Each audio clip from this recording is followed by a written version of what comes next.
सबको बोलेंगे हाँ ये आपका नेता है, ये बरादरी का, ये ज़ात का, ये कास्ट का, इसका लीडर है।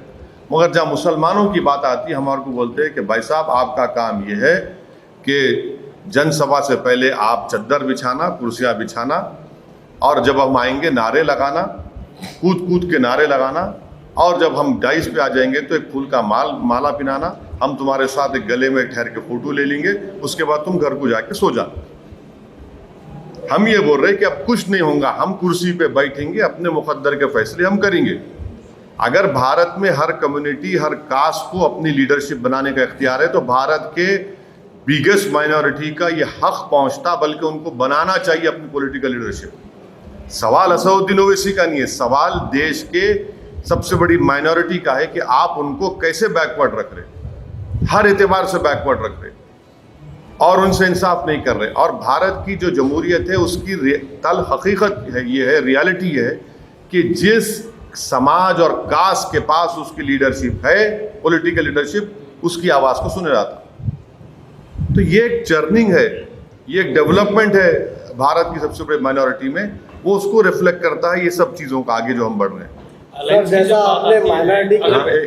अलायंस की जब बात आती है तो आपका वंचित के साथ जो है अलायंस टूट गया था, तो उसके बाद आपने महाराष्ट्र में ऐसी कोई पार्टियां है जब? देखिए, वंचित से हम नहीं अलायंस तोड़े, हमारी तरफ से हम नहीं तोड़े, ये बात मैं ऑन रिकॉर्ड कई मरतबा कह चुका हूँ, आज भी कह रहा हूँ, और आज भी मेरे दिल में और कल भी इंशाअल्लाह ताला जब तक मैं जिंदा रहूँगा, प्रकाश अंबेडकर साहब के ताल्लुक से मेरे दिल में हमेशा हमदर्दी रहेंगी। मगर वो अलायंस हम नहीं तोड़े, हम तो अलायंस को कंटिन्यू करना चाहते थे। अनफॉर्चुनेटली वो डिसीजन ऐसा लिया। अगर फिर से उनका हाथ आपकी तरफ आता है तो क्या आप तैयार हैं उसके लिए? देखिए, politics is the art of impossible. तो अगर ऐसे हालात बनते हैं, कुछ होता है, तो ज़रूर आपको बताएंगे। दूसरा सवाल ये है कि कॉर्पोरेशन के बहुत सारे इलेक्शन हैं, 6 से 8 कॉर्पोरेशंस जो है महाराष्ट्र में, उसके इलेक्शन सामने हैं, कुछ दिनों में होने वाले हैं। तो एमआईएम के ये सारे कॉर्पोरेशंस की इलेक्शन लड़ने वाली है, मुंबई का भी इलेक्शन है, उसकी भी वही बात इम्तियाज़ जलील साहब ने आप तमाम को बताई है। यकीनन एमआईएम पार्टी उन इलेक्शंस में हिस्सा लेगी और पूरी तैयारी के साथ हम उसमें इलेक्शन में हिस्सा लेंगे, लड़ेंगे, और इंशाअल्लाह हमको यकीन है कि जनता अपनी दुआओं से, अपने वोट से हमको कामयाब करेगी। सर, माइनॉरिटी के हुकूक के लिए एक ही आवाज़ पूरे मुल्क में गूंजती है, वो आपकी आवाज़ है, लेकिन इस मुल्क में अक़लियतों के साथ जो कुछ हो रहा है, जैसे आसाम और त्रिपुरा। नहीं, देखिए, त्रिपुरा में जो कुछ हो रहा है वो बीजेपी गवर्नमेंट की नाकामी और उनके सपोर्ट से वो तमाम गुंडे लोग मस्जिदों को टारगेट किए, मस्जिदों को नुकसान भी पहुंचाए, मस्जिदों को जलाए भी। ये त्रिपुरा की बीजेपी गवर्नमेंट की खुली उनका कन्निवेंस है, उनकी नाकामी है, और वो ओपनली उनको इजाज़त दी है कि इस तरह का जुलूस निकालो और जाकर ये तमाम वैंडलिज्म करो। आसाम में भी बीजेपी की सरकार है, वहाँ पर तो आप देखें कि एक आदमी जिसको पुलिस ने गोली मार दी, उसकी लाश के ऊपर एक फोटोग्राफर जो गवर्नमेंट का है उसके ऊपर कूद रहा है। आप ये भी देख लिए कि उत्तर प्रदेश में एक गुप्ता साहब है जिनको गोरखपुर की पुलिस कस्टडी में उनके टॉर्चर से डेथ हो गया। तो उत्तर प्रदेश के चीफ मिनिस्टर और समाजवादी के अखिलेश यादव उस पीड़ित परिवार घर चले गए। हम भी कंडेम किए गुप्ता साहब के डेथ को, गवर्नमेंट से 50 लाख दिए और समाजवादी से 21 लाख का चेक दिए। वही उन्नाव में एक फैसल नाम का बच्चा है, तरकारी बेचने वाला, 19 साल का भी नहीं है बच्चा, उसको पुलिस कस्टडी में मर गया। आज तक कोई नहीं आता पूछने उसको, कोई पूछता नहीं जाके उसको। ये सेलेक्टिव सिंपैथी जो है ना, ये बताता है कि मुसलमानों के ताल्लुक से कितनी हमदर्दी इनके दिल में है और दिमाग में। तो ये तो हो रहा है। आर्यन खान का जो मैटर अभी चल रहा है। अरे मेरे को क्यों पूछ रहे भाई, मैं खुद ट्विंकल टिंकल लिटिल स्टार हूँ।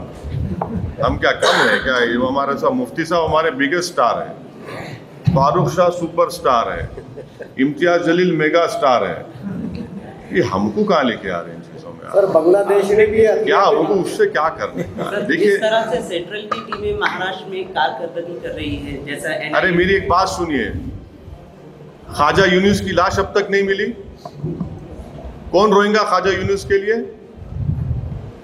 जिसके पास दौलत है, जिसके पास पैसा है, उसकी बेल की हियरिंग भी होती है और बेल भी हो जाती। एक सिद्दीक कप्पन है, आपकी फ्रेटर्निटी का जर्नलिस्ट है, हाथरस में एक रेप हुआ था दलित बच्ची का, उसको कवर करने गया, अब तक जेल में है, कोई पूछने वाला नहीं है। हद तो यह है कि सिद्दीक के साथ एक टैक्सी ड्राइवर था, उसको क्या मालूम भाई, चलिए सिद्दीक के ऊपर, टैक्सी ड्राइवर है, पेट कमाने के लिए लेके गया, वो जेल में है, उसके बारे में कोई पूछता नहीं। मुंबई ट्रेन ब्लास्ट में एक आदमी को निकला इनोसेंट प्रिजनर्स, किताब लिखा, पढ़िए आप, क्या क्या नहीं किया गया, उसके नाखूना खींचे गए, उसके ऊपर गंदगी डाली गई, कोई पूछने वाला नहीं है, कोई बात नहीं करने वाला इसका। आज महाराष्ट्र के जेलों में दलित और मुसलमान हाईएस्ट आदिवासी अंडर ट्रायल्स हैं, कौन पूछेगा इनको, कौन निकालेगा इन लोगों को? इनका कसूर दो है, एक तो ये कि दलित है, आदिवासी मुसलमान है, दूसरा गरीब है, पैसा नहीं है इनके पास, पूरा उसी पर ये अरे फिर इनके बारे में कौन बोलेगा भाई? क्या ये हमारा सिस्टम, हमारा सरकार क्या खाली पैसे वालों के लिए हो चलेगा, या फिर जस्टिस फॉर द पोर भी होगा, बेल फॉर द पोर भी होगा, नहीं होगा? इस पे बात ही नहीं हो रही है। और वो जो लोग जो जेलों में सड़ रहे, अपनी जिंदगी बर्बाद हो जा रही, कोई उसके ऊपर बात नहीं कर रहा। इसीलिए मैं इस मसले बात ही नहीं करना चाह रहा हूं। मेरे को मतलब ही नहीं है इन लोगों से, इन दौलतमंदों से क्या करने का है।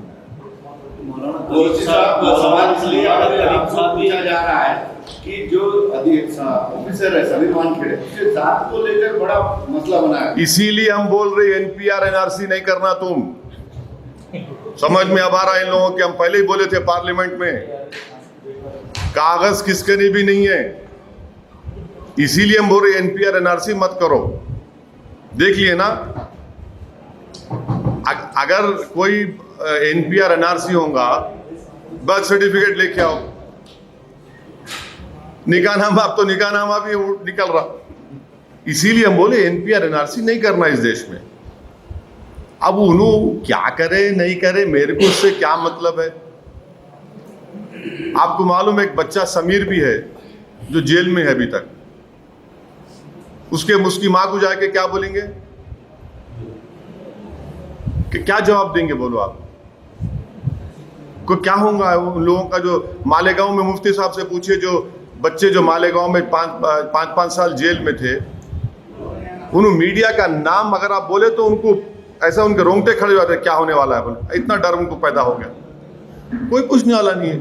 मगर दौलत, ये क्या कि दौलत से ही आपको इंसाफ मिलेगा क्या? तो जो गरीब जिसके पास कुछ नहीं है क्या करेगा, बताओ उन्हें आप। हमको क्या करना है इन चीजों से? मैं पर्सनली मैं आपको बोल रहा हूं, मेरे को मतलब नहीं इन चीजों से। ये कौन लोग हैं, ये क्या करेंगे? क्या पोलिंग के दिन निकल के लोग सब निकलते क्या? जो गरीब पिटता है रोड पर, धूप में, सर्दी में, बारिश में, उसका क्या होगा?